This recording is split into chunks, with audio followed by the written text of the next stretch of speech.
Verjetno vas je kar nekaj tistih, ki ne marate gledati moje videe. Nič hudega, jaz to razumem. Nisem ne vem kako lep, ampak veste kaj je for? Tisto, kar pa govorim predano in govorim nekaj, kar sem preveril v praksi. Ampak ne opravičujem je sebe, opravičujem vas.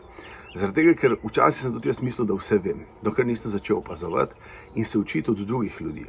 S tem sem se naučil nekaj o sebi, ogromno pa o poslu, ogromno pa o mojem življenju in o napredovanju. Zato vam jaz tudi predlagam, ne opisujte, kaj vse veste, kako boste nekaj naredili, ampak dajte v besede, se pravi, ne da rečete, prišel bom tam in bom opisal, kdo smo mi in bom povedal, kaj mi počnemo in pričakujem naročilo. Napište si stavke. Dober dan. Običajno delam z ljudmi, ki so podobni vam in imajo težavo na tem področju. Zanima me, kako pa vi rešujete danes to področje. Vedno bo boljše izpadlo, ker se ukvarjate z njimi, z njihovimi problemi, dali ste jim spoštovanje čast.